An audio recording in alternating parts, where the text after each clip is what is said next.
Seja bem-vindo a este canal. Neste vídeo estaremos dando sequência aos estudos da lição bíblica da CPAD. Estaremos comentando sobre essa lição de número 9, que tem como tema Quem é o Espírito Santo.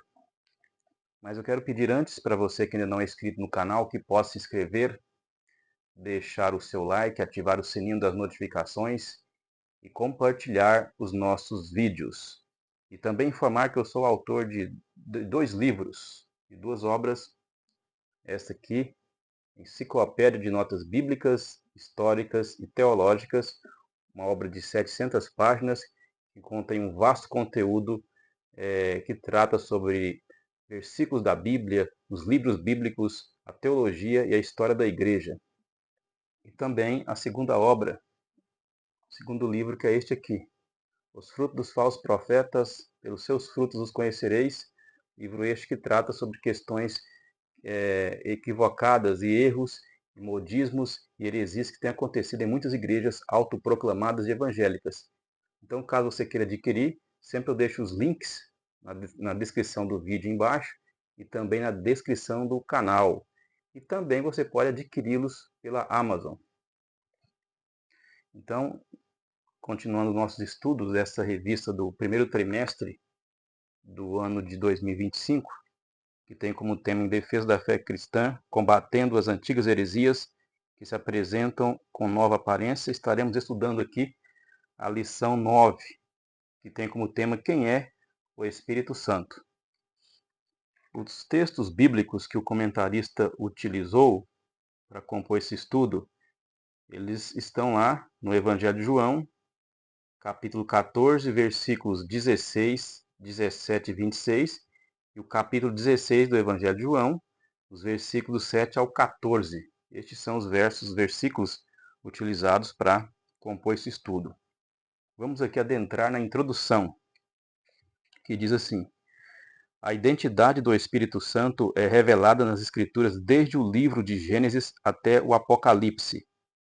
É fato que a Igreja, desde os dias apostólicos, o reconhecia como Deus igual ao Pai e ao Filho.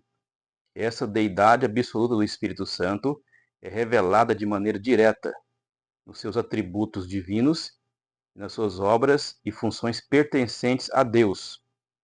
Todos nós precisamos estudar e conhecer essa verdade bíblica, pois desde a antiguidade existem heresias sobre a terceira pessoa da Trindade.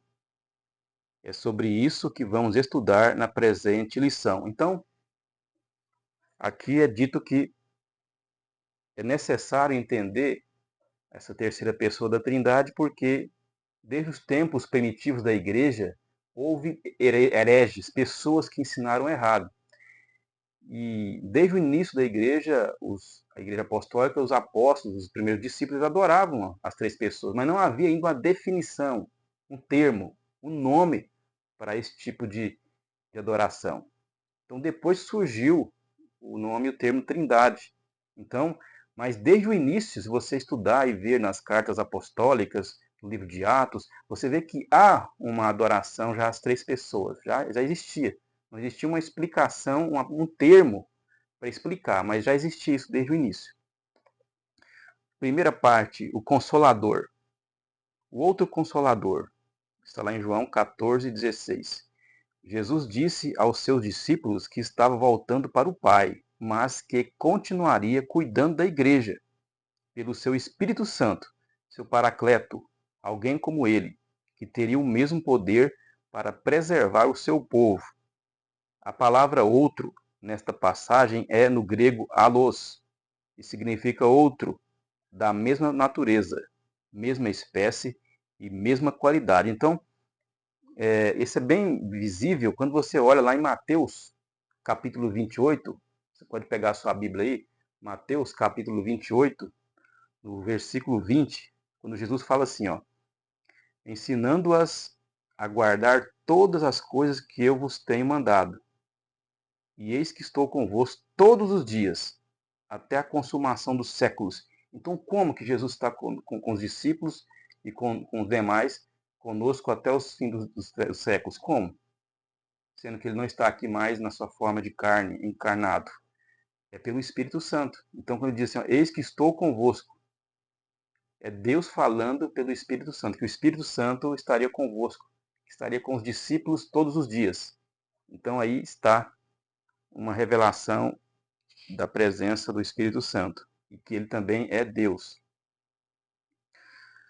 Se o Espírito fosse uma força ativa, impessoal, conforme o ensino equivocado das testemunhas de Jeová, a palavra correta para outro seria héteros, que significa outro do usual, diferente. O dicionário Vine afirma: o termo allos expressa uma diferença numérica e denota outro do mesmo tipo.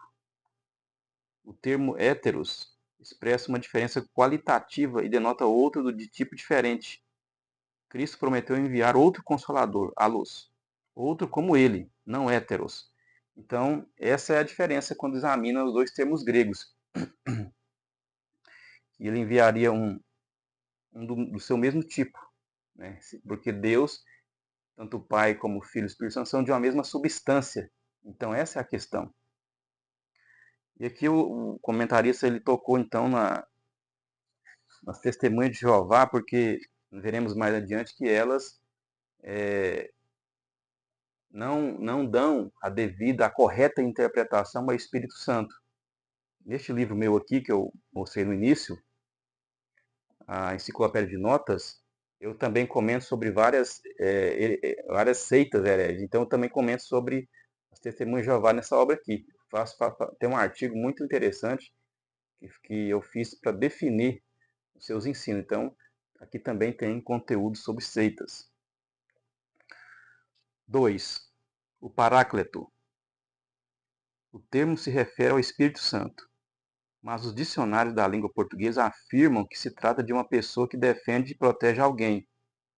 O termo grego parácletos vem da preposição pará, ao lado de, próximo, e do verbo kaleo, chamar, convocar, de modo que essa palavra significa defensor, advogado, intercessor, auxiliador, ajudador.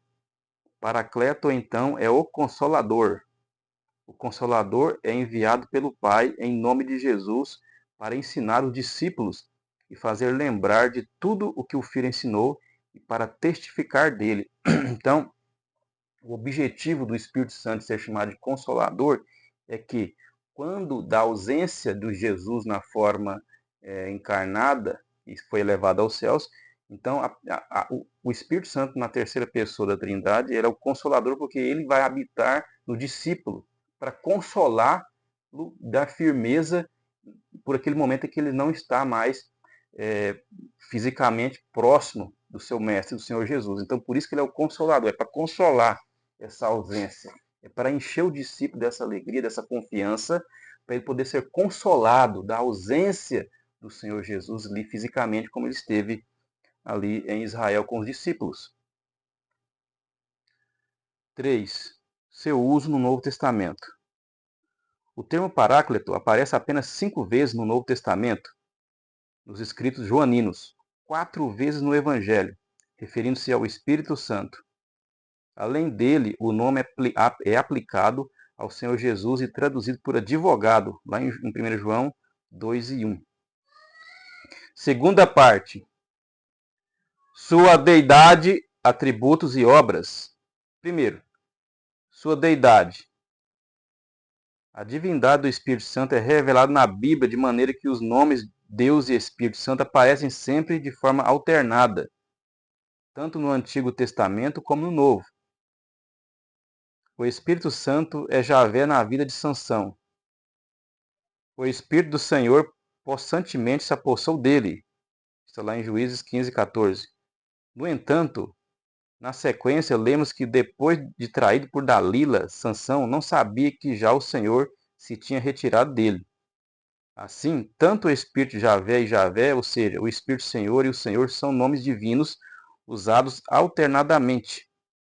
Fica claro no Antigo Testamento que o Espírito Santo é o próprio Deus. Esse tipo de linguagem na Bíblia mostra que ele é Javé. Compare Êxodo 17:7 com Hebreus 3, de 7 a 9. Deus de Israel. Essa forma de apresentação é frequente na Bíblia Então aqui o comentarista vai mostrar alguns momentos no Antigo Testamento que mostra a presença do Espírito Santo.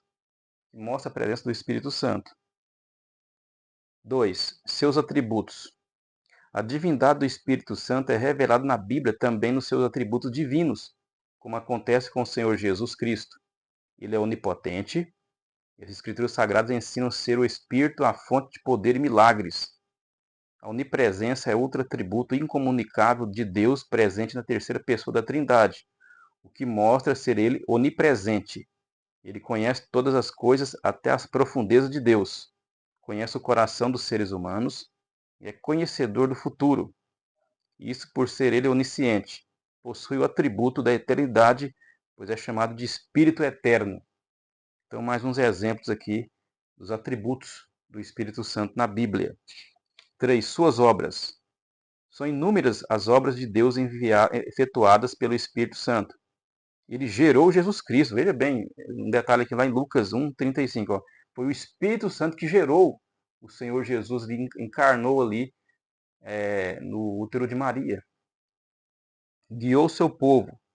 É o Senhor da igreja e santificador dos fiéis. O Espírito habita nos crentes. É o autor do Novo Testamento, da vida e o distribuidor dos dons espirituais. Aí todas essas questões têm as passagens bíblicas comprovando. Essas obras são exclusivas de Deus, realizadas pelo Pai, Filho e Espírito Santo. Essas obras divinas evidenciam que o Espírito Santo é Deus igual ao Pai. Então não é uma força ativa, como as seitas ensinam erradamente, principalmente as testemunhas de Jeová. Nós vamos entrar agora aqui na terceira parte do estudo. 3. Terceira parte. Heresias antigas e novas. 1. As primeiras heresias. Não havia consenso sobre o Espírito Santo no Oriente nas primeiras décadas depois do Concílio de Nicéia, porque não havia uma definição. Havia diversas interpretações. A. Os arianistas. Ario considerava também o Espírito Santo como criatura, embora esse tema tivesse fora das discussões na época, pois o foco dos debates estava no Filho. Eunômio, um dos arianistas mais radicais, considerava o Espírito Santo como a mais nobre das criaturas produzidas pelo Filho a pedido do Pai. Dizia que o Filho é o criador do Espírito. Veja bem a hipocrisia. Sendo que a encarnação de Cristo foi realizada pelo Espírito Santo. A encarnação do seu corpo. No seu corpo. B. Tropicianos. Eram uma seita do Egito, cujo nome vem de tropos, figura. Atanásio assim o denominou por causa da exegese figurada deles. Diziam ser o Espírito Santo um anjo e uma criatura. Olha só que absurdo. C. Pneumatomacianos. Surgiram depois dos tropicianos. O termo pneumatomachoai vem de pneuma, espírito, e machomai, falar mal, contra. Eram os opositores do espírito. Eustáquio de Sebaste, ano 300, 380 depois de Cristo, foi o principal defensor dessa heresia. O movimento negava a divindade do Espírito Santo, outra seita. 2. Agora vamos ver as heresias na atualidade. O grupo religioso das Testemunhas de Jeová é seguidor da antiga linha teológica dos arianistas. Seus líderes negam a divindade e a personalidade do Espírito Santo.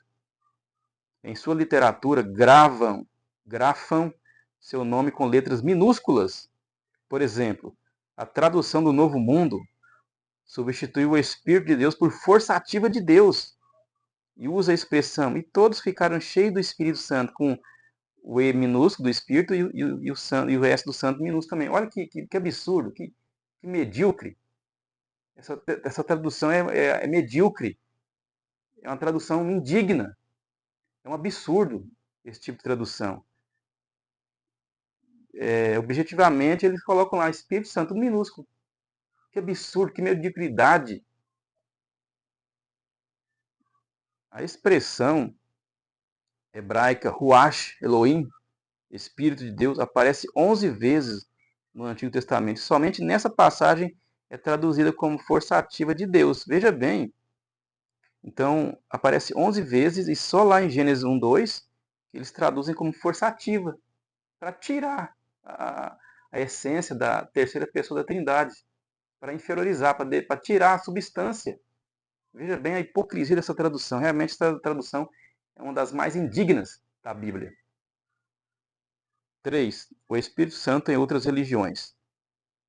Em algumas religiões no Oriente, a noção sobre o Espírito Santo é confusa, mas se aproxima do pensamento antigo desses heresiarcas, de modo que nada há novo debaixo do sol. Há uma crença estranha.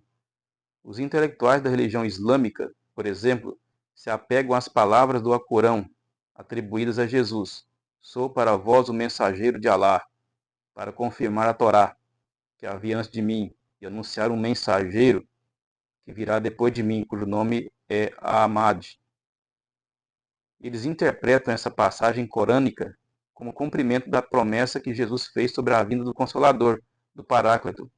Eles confundem a palavra grega periklitos, renomado ao redor ou ilustre, com parakletos. Assim, conclui equivocadamente que Maomé é o Consolador prometido por Jesus. Convém lembrar que periklitos não é uma palavra bíblica. Não aparece em lugar algum da Bíblia Sagrada, nem no Novo Testamento grego e nem na Septuaginta. Olha só os absurdos. Primeiro, então na interpretação islâmica, então, o Consolador é Maomé. Olha só o nível que a coisa chega. E tem um detalhe, o Alá, que eles traduzem como Deus, na verdade o Alá não é o Deus da Bíblia. Esse termo Alá não é o Deus da Bíblia hebraica. Esse termo Alá, Alá era um deus de um grande grupo de deuses da Arábia. Ele era um. O Maomé escolheu esse para ser o único dele. Ele não é, então é errado quando alguém traduz Alá como sendo o Deus da Bíblia. É completamente errado essa tradução. Alá não é o Deus da Bíblia. Não é a mesma pessoa. É uma outra divindade que é adorada de forma única também, mas não é o Deus da Bíblia. B. Resposta bíblica. Jesus disse que o Consolador é o próprio Espírito Santo. A promessa do Senhor Jesus é para que fique convosco para sempre. Trata-se de um ser que não morre, mas sim que vive para sempre, pelos séculos dos séculos. Jesus disse também que o Consolador habita convosco e estará em vós, e que, quando vier o Consolador, que eu da parte do Pai vos hei de enviar, aquele Espírito da verdade que procede do Pai testificará de mim. Assim, o Espírito Santo testifica de Cristo, o nosso Senhor. Vamos aqui entrar na conclusão. Vimos que a deidade e a personalidade do Espírito Santo estão presentes em toda a Bíblia, de maneira abundante e têm sido crença da Igreja desde o princípio. Por isso, a relevância da defesa dessa doutrina.